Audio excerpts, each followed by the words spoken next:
Bismillahirrahmanirrahim. Assalamualaikum warahmatullahi wabarakatuh diucapkan kepada semua murid-murid sekalian. Berjumpa kembali kita dalam PDPR Pendidikan Islam tahun 5 bersama Ustaz Mun. Baiklah, untuk pembelajaran kita pada hari ini adalah di bawah bidang tilawah Al-Quran, manakala tajuknya ialah bacaan surah Al-Qad.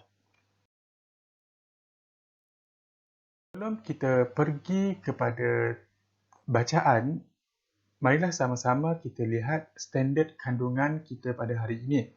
Standard kandungan adalah 1.1 iaitu membaca dan mengamalkan surah Al-Qad dengan betul dan bertajwid dalam kehidupan seharian secara beradab dan istiqamah. Manakala standard pembelajaran kita pada hari ini ialah 1.1.1 iaitu membaca surah Al-Qad dengan betul dan bertajwid, dan 1.1.2 membaca Al-Quran dalam kehidupan seharian secara beradab dan istiqamah. Sedikit sebanyak tentang info surah Al-Qad.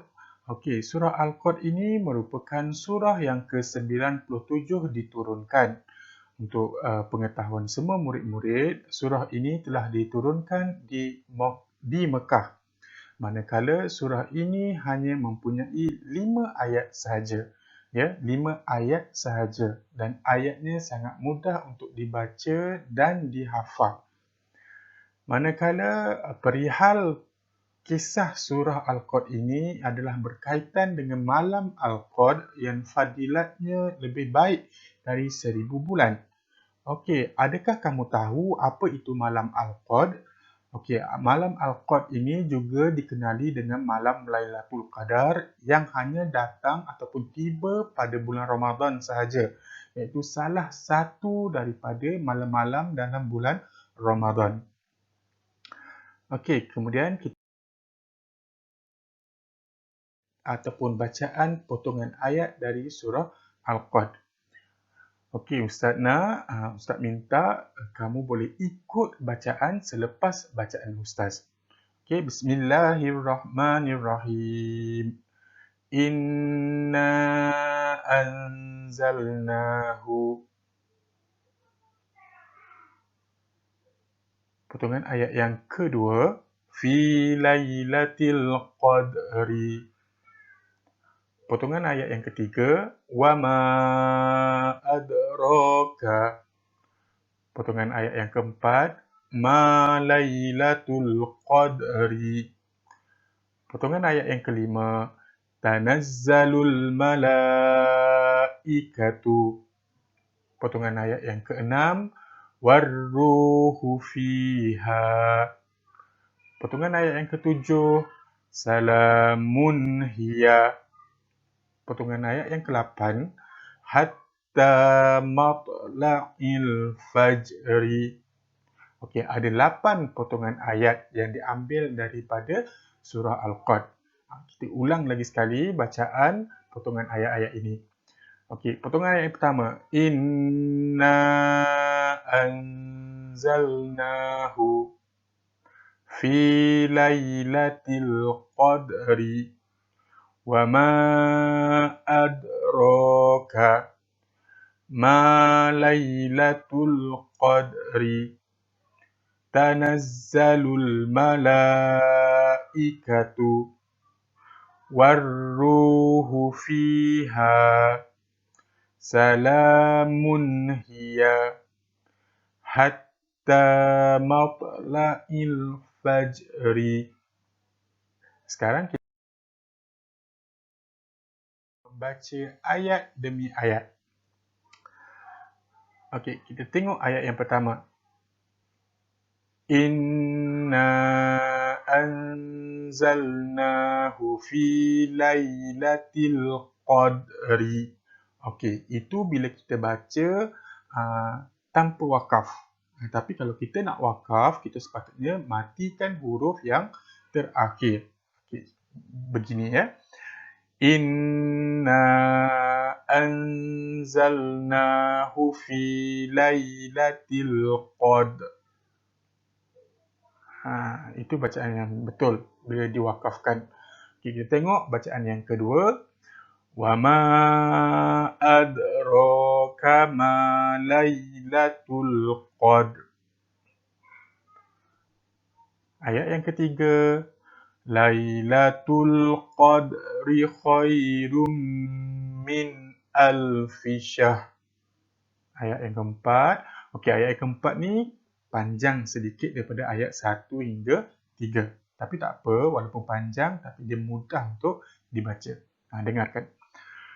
Tanazzalul malaikatu warruhu fiha bi'izni rabbihim min kulli amr. Okay, jika kamu tidak mempunyai nafas yang cukup panjang, kamu boleh potong di tengah-tengah ayat tersebut. Okay, contohnya macam ni. Tanazzalul malaikatu warruhu fiha. Kemudian sambung balik. Fiha bi'izni rabbihim min kulli amr. Okey, boleh ya. Kemudian ayat yang kelima iaitu ayat yang terakhir. Salamun hiya hatta matla'il fajr. Okey, demikianlah tadi kita telah membaca ayat demi ayat dari surah Al-Qad iaitu ayat 1 hingga ayat yang ke-5. Sekarang kita bacaan secara keseluruhan ataupun bacaan surah penuh. Okey. Sedia ya? Bismillahirrahmanirrahim. Inna anzalnahu fi lailatul qadr.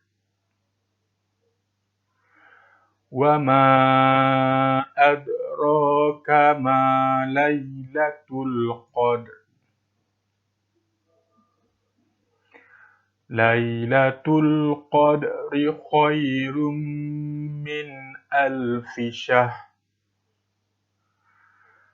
Tanazzalul malaikatu warruhu fiha bi'izni rabbihim min kulli amr.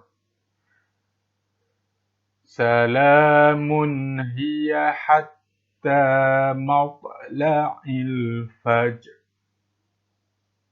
Sadaqallahul azim. Baiklah, demikianlah tadi bacaan penuh dari surah Al-Qad ayat 1 hingga ayat yang ke-5.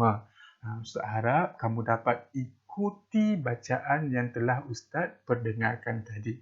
Dengan berakhirnya bacaan penuh tadi dari surah Al-Qad, maka berakhirlah pembelajaran kita pada hari ini. Harapan Ustaz agar kamu dapat sedikit sebanyak membaca ataupun mempelajari sesuatu pada hari ini untuk dipergunakan pada masa akan datang. Kita baca Al-Quran ini bukan hanya untuk belajar sahaja, tapi kita baca Al-Quran ini adalah untuk kegunaan dalam kehidupan seharian kita daripada kita belajar sehinggalah di masa akan datang. Sekian sahaja pembelajaran kita hari ini. Sekian, wabillahi taufiq wal hidayah. Wassalamualaikum warahmatullahi wabarakatuh.